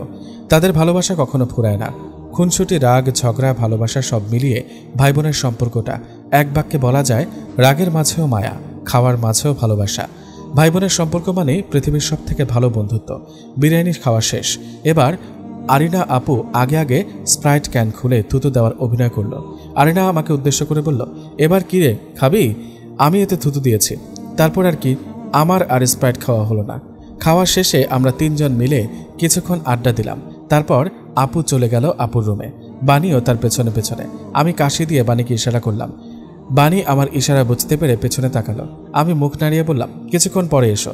বাণী মাথা নাড়িয়ে সম্মতি জানিয়ে চলে গেল। চলে যাওয়ার প্রায় 1 ঘন্টা পর বাণী আমার রুমে এলো। আমি বললাম, এত দেরি? বাণী বলল, সবার চোখ ফাঁকি দিয়ে আসতে তো দেরি হবেই, তাই না? তো কি কারণে ডেকেছেন? আমি বললাম, কেন, ডাকতে পারি না বুঝি? পারেন। আমি বাণীর হাত ধরে বিছানার উপর বসলাম। বসে বললাম, এখানে বসো একটু। বাণী বলল, কি করবা তুমি? দেখতে থাকো। তারপর আমি বাণীকে বিছানায় বসিয়ে ফুচকার প্লেট আনতে গেলাম। ফুচকার প্লেট বাণীর সামনে এনে বললাম, হাঁ করো। বাণী একটু মুচকে হাসি দিয়ে হাঁ করলো। আমি বাণীর মুখের সামনে হাত নিয়ে গিয়ে আবার হাত ফিরিয়ে এনে আমি নিজেই ফুচকা খেয়ে নিলাম। বাণী বলল, দুষ্টুমি আর আমার সাথে? তারপর আমি আবার ফুচকা হাতে নিয়ে বাণীর মুখের সামনে ধরলাম। বাণী আমার হাত ধরে নিজের মুখের ভেতরে নিল। মুখের ভেতরে আমার হাত নিয়ে জোর করে একটা কামড় বসিয়ে দিল। আমি চুপ থাকার চেষ্টা করলাম, শেষ পর্যন্ত টিকে না থাকতে পেরে আওয়াজ করে ফেললাম। তখন বাণী আমার চিৎকার দেখে আমার হাত ছেড়ে দিয়ে নিজের ঠোঁট আমার ঠোঁটের সাথে মিলিয়ে দিল। আহ, কি যে অনুভূতি বলে বোঝানো যাবে না। যখন বাণী আর আমার ঠোঁট মিলে গেল, মনে হলো সবকিছু স্থির হয়ে গেল। তখন যে কতক্ষণ ছিলাম তাও অজানা। তারপর ঠোঁট ছেড়ে দিয়ে দৌড়ে চলে গেল তার রুমে। আমি বাণীর চলে যাওয়ার দিকে তাকিয়ে থাকলাম। কেমন যেন সব উল্টাপাল্টা হয়ে গিয়েছিল সব। কিছুক্ষণ পর আমি একটু স্বাভাবিক হলাম। ফুচকার প্লেটের দিকে তাকিয়ে দেখি এখনও অনেক ফুচকা আছে। আমি সবগুলো খেয়ে দরজা অফ করে এসে লাইট অফ করে বিছানায় গেলাম। বিছানায় গিয়ে ফোনটা হাতে নিয়ে মেসেজ দিলাম শুভর কাছে। শুভ ভাইয়ের আবার আইডির নাম আব্দুর রহমান। আমি মেসেজে বললাম, আসসালামু আলাইকুম শুভ ভাই। কিছুক্ষণ মেসেজের অপেক্ষায় বসে থাকলাম, কিন্তু মেসেজের উত্তর দিচ্ছে না। কিছুক্ষণ পরে একটি ছবি পাঠানো হলো। আমি ছবি দেখে বুঝতে পারলাম শুভ ভাই অ্যাম্বুলেন্সে। আমি মেসেজ দিলাম, আবার কি হলো? শুভ ভাই আর মেসেজে রিপ্লাই দিল না। পরে আমি ঘুমিয়ে গেলাম। পরের দিন সকালে আজান হয়েছিল। এমন সময় আমার ঘুম ভাঙল। ঘুম ভাঙতেই বিছানা থেকে উঠে দরজা খুলে দিয়ে বিছানায় বসলাম। এমন সময় আম্মু আমার রুমে আসলেন। এসে বললেন, উঠেছ শাহেদ? শাহেদ, শুভর আব্বু তো আর নেই। কি? তাই বলে বিছানা থেকে উঠে ওয়াশরুমে গিয়ে অজু করে দৌড় দিলাম শুভ ভাইয়ের বাড়ির দিকে। শুভ ভাইয়ের বাড়ি আমার বাড়ির সামনে, তাই আমি বাইরে যেতে দেখি অনেক মানুষ আমাদের বাড়ির সামনে। আমার বাড়ির সামনে শুভ ভাইয়ের আব্বুর লাশ। আমি আগে শুভ ভাইয়ের আব্বুর লাশের কাছে গেলাম। শুভ ভাইয়ের আব্বুর লাশ দেখে বললাম, ইন্না লিল্লাহি ওয়া ইন্না ইলাইহি রাজিউন। তারপর শুভ ভাইয়ের কাছে গেলাম। শুভ ভাই একটি চেয়ারে বসে আছে, কোনো কথা নেই, নিস্তব্ধ হয়ে আছে, একেবারে নীরব। শুভ ভাইয়ের এই অবস্থা দেখে আমার ডায়েরির এক লাইন মনে পড়ে গেল। ছেলে মানুষটা হলো ইটের ভাটার মতো, ওপর থেকে কিছু বোঝা না গেলেও ভেতর কিন্তু ঠিকই আগুন জ্বলে। শুভ বলল, আমার বুকের ভেতরে ব্যথা করছে। এই কথা শুনে আমি পানি এনে শুভ ভাইয়ের সামনে ধরলাম আর বললাম, পানিটা খাও। শুভ ভাই এক গ্লাস পানি থেকে কিছুটা পানি পান করলো। শুভর আব্বুর জানাজা জোহরের নামাজের পর ঠিক করা হলো। জোহরের নামাজের আগ পর্যন্ত আমি শুভর পাশেই থাকার চেষ্টা করলাম। জোহরের নামাজের পর শুভ ভাইয়ের আব্বুর জানাজা হলো। জানাজা শেষ করে আমি বাড়ি চলে এলাম। এসে রুমে গিয়ে একটা ঘুম দিলাম। ঘুম থেকে উঠে আসরের নামাজ পড়তে গেলাম। নামাজ পড়ে এসে ছাদে দাঁড়িয়েছিলাম। ভালো লাগছে না, শুধু শুভ ভাইয়ের আব্বুর কথা মনে পড়ছে। ছেলেটা এতিম হয়ে গেল। আল্লাহ শুভ ভাইকে পরীক্ষা করছেন। এমন সময় বাণী এসে বলল, আপনার মন খারাপ? আমি বললাম, না। বাণী বলল, আপনার মন খারাপ, কারণ আমি খেয়াল করে দেখেছি যখন আপনার মন খারাপ হয় আপনি দুই হাত ছড়িয়ে আকাশের দিকে তাকিয়ে কি যেন বলেন। আচ্ছা, আপনার মন খারাপ হলে আপনি এমন হাত ছড়িয়ে আকাশের দিকে তাকিয়ে থাকেন কেন? ইমোশন কন্ট্রোল করার চেষ্টা করি। বাণী বলল, আজ আপনার মুড অফ কেন? আজ আমার সব থেকে কাছের বন্ধুর বাবা মারা গেছে। তো নাম কি বন্ধুর? আমি বললাম, ওর নাম শুভ। ছেলেটি এতিম হয়ে গেল। শুভর আর কোনো বড় ভাইও নেই যে তার কাছে থাকবে। আর ওর আম্মুর মাথা ফেটে গেছে। আবার এর আপুর কিছুদিন আগে সিজার করে বাচ্চা হলো, পেট কেটে। যেখানে সেলাই করেছে সেখান থেকে আবার ফাটা শুরু করেছে। ওর একটা ফেসবুক পোস্ট দেখে বুকটা চুরমার হয়ে যাওয়ার মতো হয়ে গেছে। বাবা, আপনি চলে গেছেন ঠিকই, কিন্তু আপনার অভাব প্রতিটি নিঃশ্বাসে টের পায়। এই জীবন আর আগের মতো স্বাভাবিক লাগে না। যেদিন থেকে আপনাকে হারিয়েছি সেদিন থেকে নিজের ছায়াটা কেমন যেন অপরিচিত মনে হয়। বাবা নামটা সেফ থাকলেও সে নামে আর কল আসে না। আপনার অভাব আজও বুকের গভীরে বাজে। তুমি নেই বলে আজ একলা হয়ে গেছি বাবা। বাণী বলল, সবটুকুই আল্লাহর পরীক্ষা। আল্লাহ শুভ ভাইকে পরীক্ষায় উত্তীর্ণ হওয়ার তৌফিক দান করুন, আমিন আমিন। মাগরিবের আজান শুরু হয়ে গেল। আমি বাণীকে বললাম, আজান পড়ছে, যাও অজু করে নামাজ পড়ো। মাগরিবের নামাজের পর সূরা ওয়াকিয়া পড়বে। নামাজ পড়ে শুভর জন্য দোয়া করো। বাণী বলল, জি ইনশাআল্লাহ। পরে আমি নামাজে চলে গেলাম। নামাজ শেষ করে শুভ ভাইয়ের সঙ্গে দেখা করলাম। আমি বললাম, আসসালামু আলাইকুম, কেমন আছো? আর এই কথা বলে তোমার মন খারাপ করব না। এখন তুমি তোমার পরিবারের মাথা। তুমি যদি ভেঙে পড়ো তাহলে তোমার পরিবারের কি হবে? তোমার যত আগের স্বপ্ন ছিল তা তুমি পূরণ করবে। তুমি যদি তোমার স্বপ্নগুলো পূরণ না করো তাহলে তোমার মনে হবে আমি একা। তুমি কখনো ভাববে না যে তুমি একা। তুমি ভাববে তিনি আছেন, অদৃশ্য, শুধু আমি দেখতে পারছি না। আমি বললাম, তোমার বিষয় নিয়ে ভাবলাম। দেখো, তুমি যদি পড়াশোনা শেষ করে ব্যবসায় ঢোকো তাহলে মানুষ বলতো পড়াশোনা করে কি করবে, আর এটাও বলতো পড়াশোনা করতে গিয়ে মনে হয় কাউকে কষ্ট দিয়েছে, তাই আল্লাহ ফারেক করে দিয়েছে। শুক্রিয়া, আল্লাহ যা করেন ভালোর জন্যই করেন। শুভ ভাই বলল, আমার আম্মু মরে গেছে, তাই কষ্ট পাচ্ছি না, শুধু ওই সময়টা মনে পড়লে কষ্ট লাগছে। আব্বু চলে যাওয়ার 10 মিনিট আগে আব্বুর মাথা আমার কোলের উপর ছিল। আব্বুর মুখে অক্সিজেন দেওয়া। আব্বু জোরে জোরে বলতে লাগলো, আরও বেশি অক্সিজেন দাও, আমার এই অক্সিজেনে হচ্ছে না, আমাকে আরও গ্যাস দাও। আমি আব্বুর কথা শুনে অক্সিজেনের পাওয়ার ফুল করে দিলাম। তাও আব্বু বলতে লাগলো, আরও অক্সিজেন দাও। আব্বু আমাকে বললেন, আমি আর বাঁচব না। তারপর 3 বার আল্লাহ আল্লাহ আল্লাহ বলে চলে গেলেন। আমি বললাম, সময় কিছু স্মৃতি রেখে যায় কষ্ট দেওয়ার জন্য। শুভ ভাই বলল, আমার কাছে আম্মু এসে কান্না করে, আপু এসে কান্না করে, যারা আব্বুর সাথে ব্যবসা করেছে তারা এসে কান্না করে, কিন্তু আমি কার কাছে যে কাঁদি? আমি বললাম, তোমার কান্নার একটাই জায়গা, তা হলো মোনাজাতে আল্লাহর কাছে। আমি আরও বললাম, তোমাকে একটা কথা বলার ছিল। বলো। আমি বললাম, তোমার এই সময়ে যে তোমাকে কি করে বলি, বুকের ভেতর কত কষ্ট দাফন করে রেখেছে, আর তুমি কি বলবে যে আমি কষ্ট পাবো? বললাম, তোমার এই কথা শুনে আমার লেখার একটা বাক্য মনে পড়ে, ছেলে মানুষ বড়ই অদ্ভুত, বুকের ভেতরে হাজারো ব্যথা থাকলেও হাসতে পারে কিন্তু কান্না করতে পারে না। হ্যাঁ, এটাই ছেলে মানুষ। শুভ ভাই বলল, তুই একদম ঠিক কথা বলেছিস। তোমার বাবা চলে যাওয়ার আগে আমার বিয়ের কার্ড তৈরি করা হয়েছে, আর সে কার্ড মানুষের কাছে দেওয়া হয়ে গেছে। তোমাদেরও তো মনে হয় দিয়েছে। যদি কার্ড বানানো না হতো আর মানুষদেরকে না দেওয়া হতো তাহলে বিয়ে পিছিয়ে দিতাম। আরে পাগল, বিয়ে জীবনে একবারই আসে, তুই আমার জন্য বিয়ের ডেট পিছিয়ে দিবি কেন? আমার জন্য মন খারাপ করে থাকবি না বিয়ের দিন, আমিও যাব ইনশাল্লাহ। আমি শুভ ভাইকে জড়িয়ে ধরলাম আর বলতে লাগলাম, তুমি আমার আপন ভাই, তোমার এখন এত খারাপ সময় যাচ্ছে আর তুমি নিজের কথা না ভেবে আমার কথা ভাবছ। এভাবেই আমার পাশে থেকো সারা জীবন। শুভ বলল, এই পাগল, আমার পাশে দাঁড়াতে এসে তুই নিজেই ভেঙে পড়ছিস। তুই তো বললি ছেলে মানুষটা বড়ই অদ্ভুত, বুকের ভেতরে হাজারো ব্যথা থাকলেও হাসতে পারে, তাহলে তুই কান্না করছিস কেন? কান্না অফ কর। আমি 2 হাত দিয়ে চোখ মুছলাম, চোখে পানি ছিল না, বুকে ছিল অনেক ব্যথা। ছেলে মানুষটা অনেক অদ্ভুত, তাই না? শুভ ভাই বলল, যা বাড়ি যা, আমিও যাই। তারপর শুভ ভাই চলে গেলেন শুভ ভাইয়ের বাসায়, আর আমি চলে এলাম আমার বাসায়। বাসায় ঢুকতেই কলিং বেল দিলাম। আব্বু এসে দরজা খুললেন। আমি বললাম, আসসালামু আলাইকুম, কেমন আছেন আব্বুজান? আব্বু বললেন, ওয়ালাইকুম আসসালাম, আলহামদুলিল্লাহ। নামাজ পড়তে গিয়েছিলি? জি আব্বুজান। যাও তাড়াতাড়ি তৈরি হয়ে এসো। সেদিন বিয়ের বাজার করা হলো না শুভর আব্বুর জন্য, আর তো সময়ও নেই, কাল জুম্মাবার। সবাই বাজার করতে যাওয়ার জন্য তৈরি হয়ে বসে আছে, শুধু তোমার অপেক্ষায়। আমি বললাম, জি আব্বু, আমি রেডি হয়ে আসছি। পরে আমি তৈরি হয়ে আসলাম, কালো পাঞ্জাবি, কালো পায়জামা, ওদিকে বানি কালো বোরকা দ্বারা নিজেকে ঢেকে নিয়েছে, সঙ্গে আপুও কালো বোরকা, কালো হাত মোজা, কালো পা মোজা পরেছে, আজ চোখও ঢেকে রেখেছে। পরে বাজারে চলে গেলাম। বাজারে গিয়ে নোমানের সঙ্গে দেখা হলো। নোমান আমার আব্বুকে বলল, আসসালামু আলাইকুম, কেমন আছেন আঙ্কেল? আমার আব্বু আলম সাহেব বললেন, ওয়ালাইকুম আসসালাম, আলহামদুলিল্লাহ, ভালো আছি বাবা, তুমি কেমন আছো? আলহামদুলিল্লাহ আঙ্কেল। আপনারা সবাই একসাথে বাজারে কেন? কেন, তুমি জানো না? শাহেদ বলেনি তোমাকে? না তো, কি হয়েছে? আমার আব্বু আলম সাহেব বললেন, শাহেদের কাল বিয়ে, তাই বাজার করতে এলাম, তোমারও দাওয়াত রইল, আসবে কিন্তু। নোমান বলল, এন বসের বিয়ে আর আমি যাব না, এ কোনো কথা হলো? আঙ্কেল, আপনারা যখন বাজার করতে এসেছেন তাহলে আমি একটা বুদ্ধি দিই, যদি কিছু মনে না করেন। কি বুদ্ধি? ভাবিও কি এসেছেন? আমার ভাই ইসমাইল বলল। নোমান বলল, তাহলে তো ভালোই, আমরা যারা ছেলে আছি তারা মেয়েদের বাজার করব, আর যারা মেয়ে আছে তারা ছেলেদের বাজার করবে। আমি বললাম, না, তোর এই খারাপ বুদ্ধির দরকার নেই, মেয়েরা কেন বাজার করবে? আর বাজার করতে গিয়ে তো ছেলেদের সাথে কথা বলতে হবে, তাই না? নোমান বলল, এটাও বুঝিয়ে আছে, সামনে মেয়েদের মার্কেট আছে, ওখানে মেয়েরাই দোকানদার। তখন আমার ভাই বলল, তাহলে তো হলোই। নোমান বলল, uncle, are you new uncle? আমার বাবা ও বাণীর বাবা একসাথে যান মার্কেট করতে। নোমান আমার ভাইকে বলল, ইসমাইলকে, তুমি এখন ইয়ং, তুমি একাই যাও, যা মন চায় তাই কেন।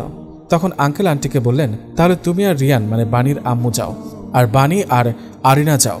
তারপর সবাই জোড়া জোড়া করে বাজার করতে চলে গেল। বাজার করা শেষ হলো, সবাই একসঙ্গে বাসায় আসলাম। নোমানও আমাদের সাথে এলো। আমি নোমানকে আমাদের বাসায় আজ রাতটুকু থাকতে বললাম, কিন্তু থাকলো না। বাসায় এসে আব্বু যে বাজার করেছিল তা আম্মুর হাতে দিলেন, আঙ্কেল যে বাজার করেছিল তা আন্টির হাতে দিলেন, আর আমি যে বাজার করেছিলাম তা আপুর হাতে দিলাম। সবাই এভাবে নিজের করা বাজার বদল করলো। পরে বাণী যা বাজার করেছে তা আমার হাতে দিল, আর আমি যা বাজার করেছি তা বাণীর হাতে দিলাম। পরে সবাই সবার রুমে চলে গেল, আমিও আমার রুমে এলাম। ভালো লাগছে না, তাই বাণীর রুমের দিকে এগিয়ে গেলাম। বাণীর রুমে গিয়ে দেখি বাণী আয়নার সামনে দাঁড়িয়ে আছে। আমি বললাম, কি করো? বাণী বলল, আয়নার সামনে দাঁড়িয়ে ভাবছি তুমি দিচ্ছ আমাকে সাজিয়ে। দেব তোমাকে সাজিয়ে, বিয়ের কাগজ নাও তাড়াতাড়ি গুছিয়ে। ইনশাল্লাহ, তোমার হালালভাবে পাশে থাকবো, সারা জীবনে কষ্ট দেব না কোনোদিনই। আলহামদুলিল্লাহ, তুমি হবে আমার জীবনের প্রথম ভালোবাসা, ভালোবাসবো জান দিয়ে। তৈরি করব জান্নাতি ঘর, পড়ব নামাজ একসাথে, প্রিয় হব খোদার কাছে। বাণী বলল, কি করতে এসেছেন? তোমাকে দেখতে। আজ দেখা লাগবে না, কাল দেখেন, এখন যান। ঠিকই বলেছ, তাহলে থাকো, আমি যাই। পরে চলে গেলাম আমার রুমে। রুমে গিয়ে শুয়ে রয়েছি, কিন্তু ঘুম আসছে না। বিয়ের আগের দিন রাতে কি ঘুম আসে? ঘুম আসছিল না, তাই ওয়াশরুমে গিয়ে ওযু করে আসলাম। অজু করে এসে তাহাজ্জুদে দাঁড়িয়ে গেলাম। নামাজে দাঁড়িয়ে সূরা আর রহমান, সূরা ওয়াকিয়া, সূরা ইয়াসিন শেষ করলাম। নামাজ শেষ করে খোদার কাছে দোয়া করলাম আমার কালকের বিয়ে নিয়ে, আমার নতুন জীবন সুখী হওয়ার জন্য। দোয়া করা শেষ হলো। দোয়া শেষ করে ফোন হাতে নিয়ে সময় দেখলাম, আর মাত্র 5 মিনিট পর আজান দেবে। 5 মিনিট পর আজান দিল। আজান দিতেই আমি নামাজে চলে গেলাম। নামাজ পড়ে এসে সূরা ইয়াসিন পাঠ করলাম। ফজরের নামাজের পর সূরা ইয়াসিন পাঠ করা ইসলামে অত্যন্ত বরকতময় ও সওয়াবের কাজ। যদিও নির্দিষ্টভাবে ফজরের নামাজের পর সূরা ইয়াসিন পড়লে এই ফল হবে এমন সহিহ হাদিস নেই, তবে সাধারণভাবে সূরা ইয়াসিন পাঠের অনেক ফজিলত হাদিসে উল্লেখ আছে। সূরা ইয়াসিনের ফজিলত, রাসূলুল্লাহ সাল্লাল্লাহু আলাইহি ওয়াসাল্লাম বলেছেন, সূরা ইয়াসিন হলো কোরআনের হৃদয়। তিরমিজি শরীফে হাদিস নাম্বার 2887। অন্য এক হাদিসে এসেছে, যে ব্যক্তি আল্লাহ সন্তুষ্টির আশায় সূরা ইয়াসিন পাঠ করবে তার পূর্বের গুনাহ ক্ষমা করে দেওয়া হয়। বাইহাকি শুআবুল ঈমান 2/479। আরও এসেছে, যে ব্যক্তি সকালে সূরা ইয়াসিন পাঠ করবে তার সকল কাজ সহজ হয়ে যাবে। ফজরের পর সূরা ইয়াসিন পাঠের উপকারিতা, আল্লাহ তাআলা দিনের কাজ সহজ করে দেন, রিজিকের বরকত আসে, মন শান্ত ও প্রশান্ত থাকে, আল্লাহর নিকট নেক আমলের তালিকায় নাম লেখা হয়, সারাদিন বিপদ আপদ থেকে রক্ষা পাওয়া যায়। সূরা ইয়াসিন শেষ করে এই দোয়াটি পড়া মুস্তাহাব বলা হয়। দোয়াটি হলো, অর্থ, হে আল্লাহ, কুরআনকে আমাদের জন্য দুনিয়ার সঙ্গী, কবরের সান্ত্বনা, সিরাত সেতুর আলো, জান্নাতে যাওয়ার পথ প্রদর্শক এবং জাহান্নাম থেকে রক্ষা কবচ বানিয়ে দেন। পরে ফোন হাতে নিয়ে ফেসবুক চালাতে লাগলাম। কখন যে 9টা বেজে গেল বুঝতেই পারিনি। 9টার সময় আরিনা আপু আসলো আমার রুমে। এসে বলল, কিরে ওঠ, আজকের দিন এত ঘুমায় কেউ, কত কাজ পড়ে আছে। তারপর আমি উঠে ফোন রেখে যত রকম কাজ ছিল সব কাজ করতে লাগলাম। কাজ করতে করতে জুম্মার আজান পড়ল। আজান শুনে আমি গোসল করে বানির দেওয়া পাঞ্জাবি পায়জামা জুতা পরলাম। ভাই, নাইস ফিল, আমি যে কবে এত সুন্দর হয়ে গেছি। পরে বের হয়ে মসজিদে চলে গেলাম। মসজিদে গিয়ে জুম্মার নামাজ পড়লাম। নামাজ শেষ করে ইমাম সাহেব নামাজের পরে সবাইকে বললেন, একটা বিয়ের অনুষ্ঠান আছে, সময় থাকলে সবাই বসবেন। তারপর ইমাম সাহেব আমার কাছে এসে বলল, কিরে সবাই কই? আমি বললাম, জানি না। ইমাম সাহেব বলল, বিয়ে করার জন্য দৌড়ে চলে আসছিস তুই, কাউকে বলেই আসিসনি? আপনারা কি ভাবছেন ইমাম আমাকে তুই বলছে কেন? ইমাম হলো আমার বন্ধু, ওর নাম আরিগুল আজিম, আমরা একসাথে পড়াশোনা করেছি। যাই হোক, তারপর সবার নামাজ শেষ হলো। এরপর ইমাম সাহেব আঙ্কেলকে জিজ্ঞেস করলেন, আপনি কি আপনার মেয়ে বানিকে শাহেদ আহমেদের সঙ্গে দেনমোহর নির্ধারণ করে বিয়ে দিতে রাজি? আঙ্কেল শান্ত গলায় বললেন, জি, আমি আমার মেয়ে বানিকে শাহেদ আহমেদের সঙ্গে 50,000 টাকা মোহর নির্ধারণ করে বিয়ে দিলাম। ইমাম সাহেব এবার আমার দিকে তাকালেন, শাহেদ আহমেদ, তুমি কি বানির এই শর্তে বিয়ে কবুল করো? আমি দৃঢ়কণ্ঠে বললাম, জি, আমি কবুল করলাম। ইমাম সাহেব বললেন, আবার বলো, আমি কবুল করলাম। আমি বললাম, আমি কবুল করলাম। 3 বার একইভাবে বলার পর মসজিদে আলহামদুলিল্লাহ ধ্বনি উঠল। ইমাম সাহেব মাথা তুলে হাসলেন। এখন থেকে তোমরা স্বামী স্ত্রী, আল্লাহ যেন তোমাদের জীবনে বরকত দান করেন। সবাই মিলে দোয়া করল, আল্লাহুম্মা বারিক লাহুমা ওয়া বারিক আলাইহিমা, হে আল্লাহ, তুমি এই দম্পতিকে বরকত দাও, শান্তি ও ভালোবাসা দান করো। বিয়ের পর মসজিদে সবাই মিষ্টি খেল, কেউ হাসলো, কেউ দোয়া করল। আমি নীরবে মসজিদের দিকে তাকিয়ে বললাম, আল্লাহর ঘরেই আমার জীবনের সবচেয়ে সুন্দর সূচনা হলো। বানি পর্দার আড়াল থেকে তাকিয়ে হাসল। তার চোখে তখন শান্তি, আর ঠোঁটে কেবল একটাই শব্দ, আলহামদুলিল্লাহ। আসলে এটাই ইসলামের সৌন্দর্য, এটাই ইসলামের মজা। তারপর সবাই মসজিদ থেকে চলে এলো। বাড়ি এসে আমার বন্ধুরা বলল, কিরে বিয়ে করবি, আমাদের হাদিয়া কই? আমি বললাম, হাদিয়া হিসেবে কি নিবি? এক বন্ধু বলল, আজ আমরা যা খেতে চাইবো তাই খাওয়াবি। আমি বললাম, চল, নোমানির তো রেস্টুরেন্ট আছে, চল নোমানির রেস্টুরেন্টে। সবাই একসাথে রেস্টুরেন্টে গেলাম। সবাই একসাথে অনেক মজা করে খেলাম, খেয়ে ঘুরতে গেলাম সবাই মিলে। ঘোরা শেষ হলে বাড়ির উদ্দেশ্যে আমি রওনা দিলাম। আস্তে আস্তে রাত 10টা বেজে গেল। বাড়ি আমি গিয়ে দেখি আব্বু আম্মু, আঙ্কেল আন্টি ও আঙ্কেল আন্টি না, আমার শ্বশুর শাশুড়ি বসে আছে। আব্বু বলল, কিরে এত দেরি কেন? তাড়াতাড়ি রুমে যা। আব্বুর কথা শুনে আমি রুমের দিকে রওনা হলাম। আমি আমার রুমে ঢুকলাম। ও সরি, আমার রুম না, বাসর ঘর বা বাণীর ঘর বলতে পারেন। তো আমি ডান পা বাড়িয়ে বিসমিল্লাহ বলে ঘরে ঢুকলাম। তারপর বিছানায় গিয়ে বসলাম। বিছানায় বসে আমার ডান হাত দ্বারা বাণীর মুখের নিচে ধরে কিছুটা উঁচু করলাম। তারপর কপালে একটা চুমু বসিয়ে দিয়ে এই দোয়া পাঠ করলাম। অর্থ, হে আল্লাহ, আমাদের মধ্যে বরকত দিন এবং আমাদের মধ্যে স্নেহ ও করুণার সম্পর্ক স্থাপন করুন। বাণী একটু মুচকি হাসল, আমিও একটু মুচকি হাসলাম।